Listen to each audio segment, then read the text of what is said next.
नमस्ते और स्वागत है द डीप डाइव में। आज हम एक ऐसी किताब के विचारों की दुनिया में जा रहे हैं जिसने युद्ध की समझ को ही शायद बदल दिया है। ये है पॉल एमे लाइनबर्गर की 1948 की किताब साइकोलॉजिकल वॉरफेयर। हमारे पास इस अहम किताब का एक बहुत अच्छा सारांश है जो इसकी गहरी बातों और रणनीतियों को खोलता है। बिल्कुल। और आज हमारी कोशिश यही समझने की है कि कैसे शब्द, विचार, जानकारी, जिन्हें हम अक्सर सॉफ्ट पावर मानते हैं, कैसे वो युद्ध के मैदान में एकदम घातक हथियार बन सकते हैं।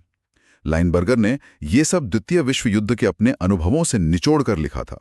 हाँ, और उनकी किताब की जो मुख्य बात है वो तो काफी चौंकाने वाली है कि मनोवैज्ञानिक युद्ध दिमाग पर कब्जा करने की जंग वो अक्सर तोप और टैंक से भी ज्यादा असरदार हो सकती है।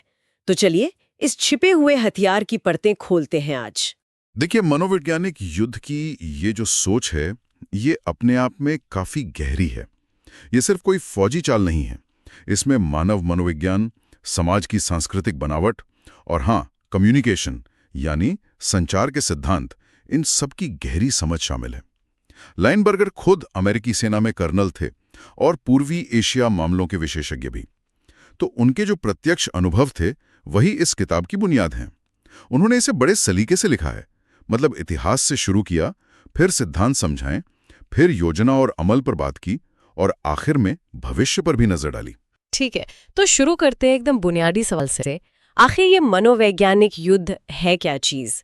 लाइनबर्गर इसे कैसे समझाते हैं? ये सिर्फ दुश्मन को डराने या धमकाने से अलग कैसे है? लाइनबर्गर की परिभाषा देखें तो ये दुश्मन के मनोबल को, उसकी इच्छा शक्ति को और लड़ने की ताकत को तोड़ने के लिए प्रचार यानी प्रोपेगेंडा और दूसरे मनोवैज्ञानिक तरीकों का एक संगठित और व्यवस्थित इस्तेमाल है। यहाँ संगठित शब्द बहुत महत्वपूर्ण है। संगठित मतलब ये सिर्फ अफवाह फैलाना या कोई झूठी खबर उड़ा देना नहीं है, जैसा अक्सर लोग समझ लेते हैं। अच्छा, यानी ये एक सोची समझी रणनीति है, सिर्फ शोर मचाना नहीं। बिल्कुल बिल्कुल। ये दुश्मन की सोच, उसकी भावनाएं, उसके डर, उसकी उम्मीदें, इन सब को निशाना बनाने का एक वैज्ञानिक तरीका है। मकसद होता है उसके व्यवहार को ऐसा बदलना कि वो आपके लिए फायदेमंद हो जाए। जैसे वो लड़ना छोड़ दे या हथियार डाल दे या फिर अपने ही लीडरों पर शक करने लगे। लाइनबर्गर ने द्वितीय विश्व युद्ध में खुद देखा था कि मित्र राष्ट्र हों या धुरी शक्तियां, दोनों ही इसका इस्तेमाल कर रहे थे, बड़े पैमाने पर और बहुत सोचे समझे तरीके से। ये बात तो काफी दिलचस्प है कि ये कोई आज की इजाद नहीं है। सारांश में बताया गया है कि लाइनबर्गर इसकी जड़ें इतिहास में काफी पीछे तक ले जाते हैं। हाँ बिल्कुल। वो तो बाइबल के पुराने नियम से गिदियोन का उदाहरण देते हैं, जिसने रात के अंधेरे में अपनी छोटी सी सेना से मिद्यानियों की भारी फौज पर हमला किया। उसने हर सैनिक को एक मशाल दी और एक नरसिंघा शंख जैसा बाजा, और आधी रात को जब सबने एक साथ नरसिंगे फूंके और मशाले लहराईं तो दुश्मन सेना में ऐसी भगदड़ और डर फैला कि वो आपस में ही लड़ मरे। ये संख्या का नहीं, ये दिमागी बढ़त का खेल था। ये तो कमाल की रणनीति है। और रोमनों का भी जिक्र था शायद। जी, रोमन लोग अक्सर क्या करते थे कि दुश्मन राज्य के जो गुलाम होते थे या जो नाखुश गुट होते थे, उनको भड़काने वाले संदेश भेजते थे विद्रोह के लिए। वो जानते थे कि दुश्मन को अंदर से कमजोर करना उतना ही असरदार है जितना बाहर से हमला करना। और अगर नए जमाने में देखें तो लाइनबर्गर बताते हैं कि कैसे दूसरे विश्व युद्ध में अमेरिका ने जापान के खिलाफ, पहले विश्व युद्ध के ब्रिटिश प्रधानमंत्री थे लॉयड जॉर्ज, उनके जोशीले भाषणों के हिस्से इस्तेमाल किए ताकि जापानी लोगों और फौज का हौसला तोड़ा जा सके। तो ये सब तो हमेशा से होता आया, फिर लाइनबर्गर की किताब में खास क्या था? उनका वो एक कथन भी है ना कि मनोवैज्ञानिक युद्ध हमेशा से रहा है लेकिन अब ये विज्ञान है। इसका क्या मतलब हुआ? यही इस किताब का असली सार है। लाइनबर्गर का योगदान ये था कि उन्होंने इन बिखरे हुए किस्सों को और दूसरे विश्व युद्ध के अनुभवों को जमा किया और उन्हें एक सिस्टमैटिक ढांचे में पेश किया। उन्होंने इसे सिर्फ किस्मत या चालाकी का खेल नहीं माना, बल्कि एक ऐसा विषय बनाने की कोशिश की जिससे सीखा जा सके, जिसके सिद्धांत हों, जिसकी प्लानिंग हो सके और जिसके असर को नापा जा सके। अगर हम अपने यहाँ देखें भारत में, तो हजारों साल पहले चाणक्य के अर्थशास्त्र में भी दुश्मन में भेद डालना, अफवाह फैलाना, अपने राजा की छवि चमकाना, इन सब बातों का जिक्र है। ये भी तो मनोवैज्ञानिक युद्ध के ही तरीके थे, है ना? हाँ, ये तो है। या सम्राट अशोक के शिलालेखों को देखिए। युद्ध जीतने के बाद वो धम्म और शांति का संदेश फैलाते थे। वो भी तो एक तरह का सफेद प्रचार ही था, जिसका मकसद लोगों की और पड़ोसी राज्यों की सोच बदलना था। ये तुलना तो बहुत सही है। अच्छा, तो इतिहास से आगे बढ़कर अब इसके सिद्धांतों पर आते हैं। लाइनबर्गर ने मनोवैज्ञानिक युद्ध के कुछ अलग-अलग टाइप बताए हैं, है ना? सफेद, काला, ग्रे, ये क्या चीजें हैं? हाँ, ये क्लासिफिकेशन समझना बहुत जरूरी है कि प्रचार काम कैसे करता है। पहला है सफेद प्रचार, व्हाइट प्रोपेगेंडा। इसमें जानकारी का सोर्स, मतलब वो कहाँ से आ रही है, ये साफ होता है, जैसे सरकार का या सेना का कोई बयान। और जानकारी ज्यादातर सच पर आधारित होती है। हाँ, उसे पेश करने का तरीका ऐसा हो सकता है कि वो अपने पक्ष को मजबूत करे। इसका मकसद होता है भरोसा बनाना। दूसरा है काला प्रचार, ब्लैक प्रोपेगेंडा। इसमें सोर्स झूठा बताया जाता है, जैसे दुश्मन के ही किसी बागी गुट के नाम से कोई संदेश जारी कर दिया। और जानकारी अक्सर पूरी तरह मनगढ़ंत होती है या बहुत तोड़ मड़ोड़ कर पेश की जाती है। इसका मकसद होता है दुश्मन के खेमे में कंफ्यूजन फैलाना, उनके लीडरों में शक पैदा करना या उन्हें गुमराह करना। और तीसरा है ग्रे प्रचार, ग्रे प्रोपेगेंडा।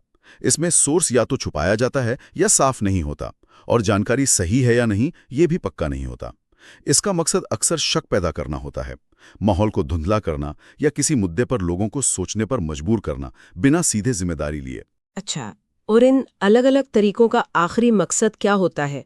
दुश्मन पर इनका दिमागी असर क्या पड़ता है? लक्ष्य तो कई हो सकते हैं, जैसे दुश्मन सैनिकों का लड़ने का हौसला खत्म करना, या आम लोगों में सरकार के खिलाफ अविश्वास पैदा करना, या फिर दुश्मन के सैनिकों और अफसरों के बीच फूट डालना, झूठी उम्मीदें जगाकर उन्हें गलत रास्ते पर भेजना, यहां तक कि दुश्मन के सैनिकों या लोगों को अपनी तरफ मिला लेना। दूसरे विश्व युद्ध में नाजी जर्मनी का जो प्रोपेगेंडा मंत्री था, जोसेफ गोएबल्स, वो काले और सफेद प्रचार को मिलाने का उस्ताद माना जाता था। हाँ, सुना है उसके बारे में। उसने रेडियो, फिल्में, पोस्टर सबका इस्तेमाल किया। न सिर्फ जर्मनी में हिटलर के लिए अंधभक्ति पैदा की, बल्कि मित्र देशों के बारे में झूठी और नफरत भरी कहानियां फैलाकर उनके सैनिकों का हौसला तोड़ने की भी कोशिश की। यहीं पर लाइनबर्गर सांस्कृतिक समझ पर बहुत ज्यादा जोर देते हैं, है ना? उनका कहना था कि आप जिस ग्रुप को टारगेट कर रहे हैं, उनकी संस्कृति, उनके विश्वास, उनकी भाषा, उनके प्रतीक, इन्हें समझे बिना कोई प्रचार कामयाब नहीं हो सकता। बिल्कुल, ये लाइनबर्गर के विश्लेषण का एक बहुत ही जरूरी पहलू है। वो चेतावनी देते हैं कि अगर आप कल्चर को नहीं समझते तो आपका प्रचार सिर्फ बेअसर नहीं होगा, बल्कि उसका उल्टा असर भी हो सकता है। मान लीजिए आपने कोई ऐसा प्रतीक या ऐसी दलील इस्तेमाल की जो उस ग्रुप के लिए अपमानजनक है या उनकी समझ ही से बाहर है, तो वो न सिर्फ आपके संदेश को नकार देंगे, बल्कि आपके खिलाफ उनका गुस्सा और लड़ने का जज्बा और बढ़ सकता है। ये तो मतलब अपने ही पैर पर कुल्हाड़ी मारने जैसा हुआ। आपको दुश्मन की दुखती रग पता होनी चाहिए। ये बात तो सही है।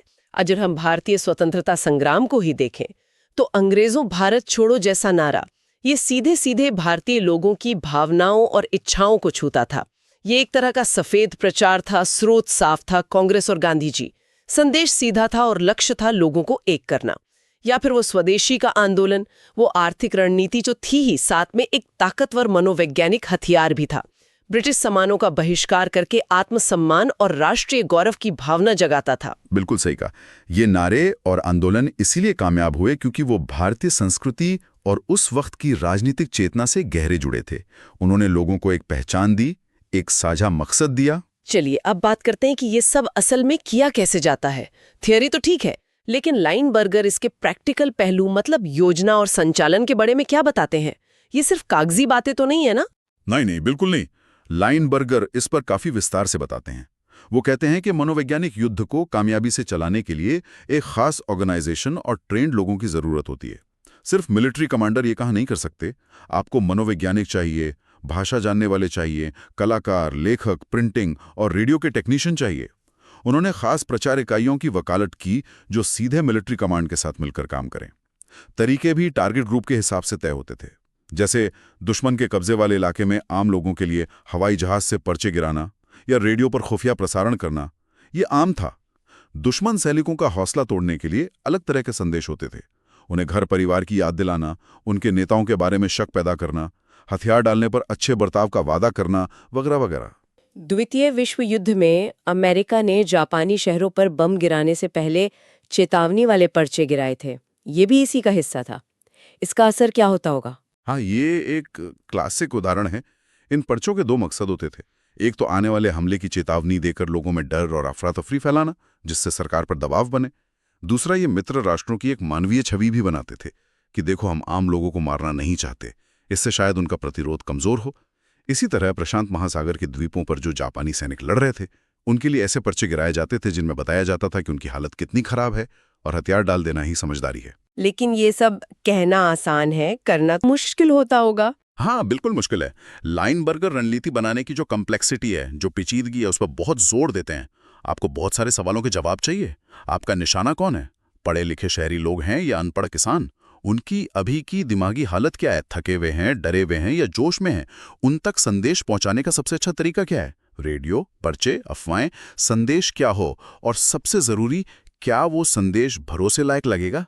लाइनबर्गर बार बार चेतावनी देते हैं कि अगर आपका प्रचार साफ तौर पर झूठा या अविश्वसनीय निकला तो ये बहुत बुरी तरह उल्टा पड़ सकता है। कैसे? एक तो ये दुश्मन को आपके इरादों के बारे में और ज्यादा चौकन्ना कर देगा। दूसरा, अगर आपके अपने सैनिकों को पता चल जाए कि उनका नेतृत्व झूठ फैला रहा है तो उनका खुद का मनोबल गिर सकता है। विश्वसनीयता यानी क्रेडिबिलिटी मनोवैज्ञानिक युद्ध की सबसे कीमती चीज है। भारत के स्वतंत्रता संग्राम में भी तो ऐसा होता था। खुफिया रेडियो स्टेशंस चलते थे, जैसे उषा मेहता का कांग्रेस रेडियो। हाथ से लिखे या साइक्लो स्टाइल किए पर्चे रातों रात दीवारों पे चिपक जाते थे या लोगों में बांट दिए जाते थे। ये सब भी तो कम संसाधनों में इसी रणनीति को अपनाना था, है ना? निश्चित रूप से। ये दिखाता है कि कैसे मुश्किल हालात में भी कम्युनिकेशन के रास्ते ढूंढे जा सकते हैं ताकि लोगों तक संदेश पहुंचे, वो प्रेरित हों और संगठित हों। ये एक तरह का गोरिल्ला मनोवैज्ञानिक युद्ध था। किताब के आखिरी हिस्से में लाइनबर्गर भविष्य की तरफ देखते हैं। 1948 में लिखी गई किताब थी ये। तो भविष्य के बारे में क्या अंदाजे लगाए थे उन्होंने? लाइनबर्गर ने काफी हद तक सही भविष्यवाणी की थी।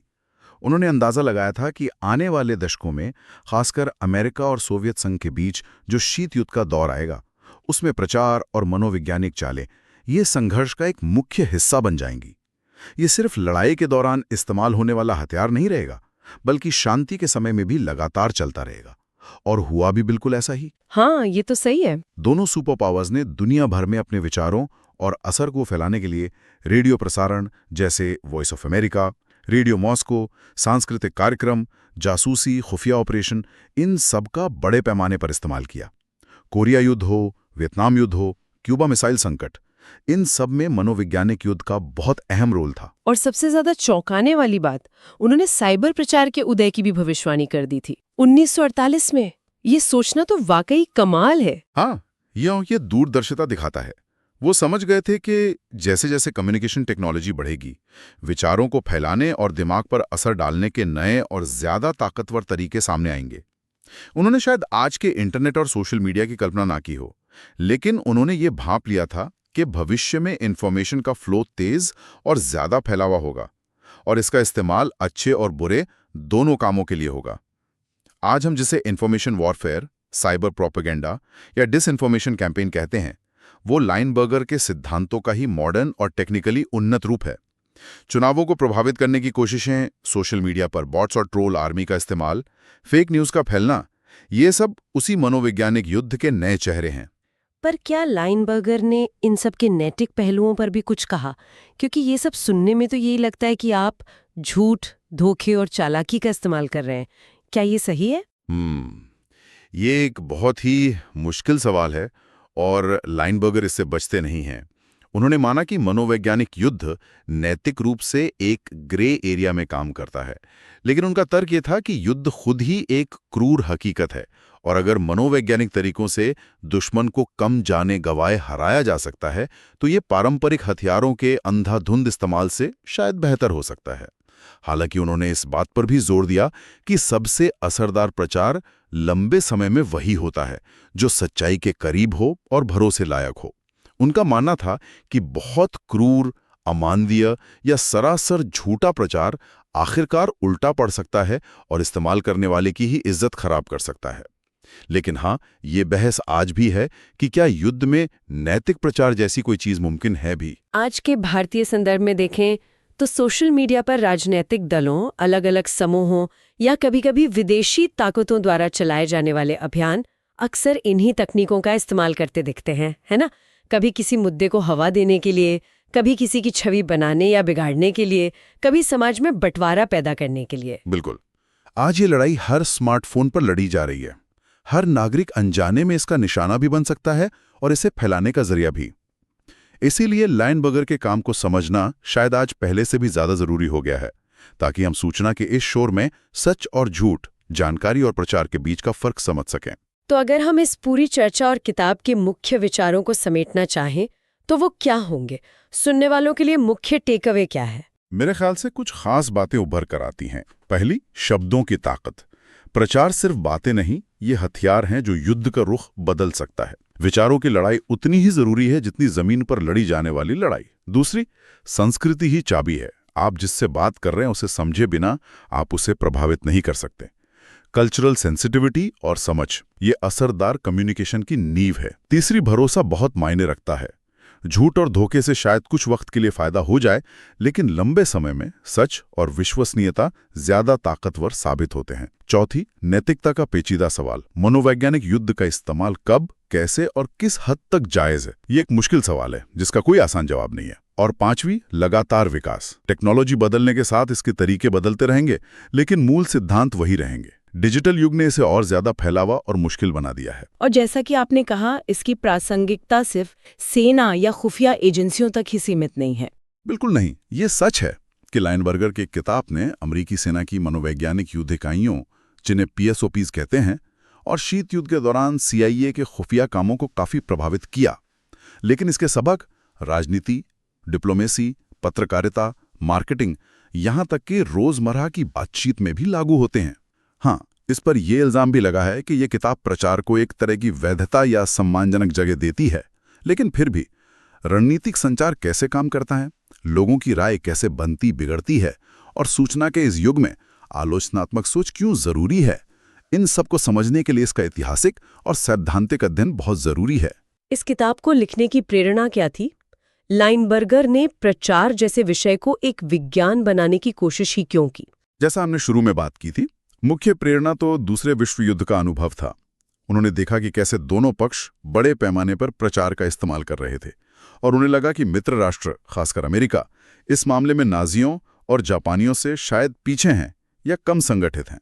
उनका मानना था कि इसे सिर्फ किस्मत या कलाकारी पर छोड़ने की बजाय एक व्यवस्थित पढ़ाई लिखाई पर आधारित तरीका अपनाने की जरूरत है।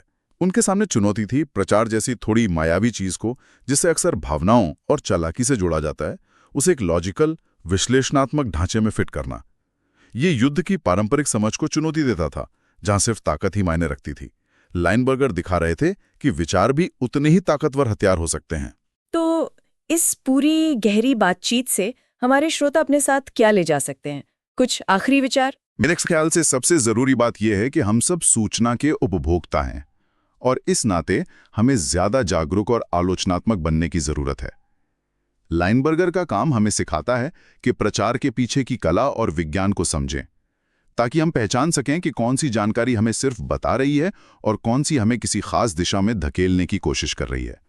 दूसरा, कम्युनिकेशन में सांस्कृतिक बारीकियों का सम्मान करना सीखें।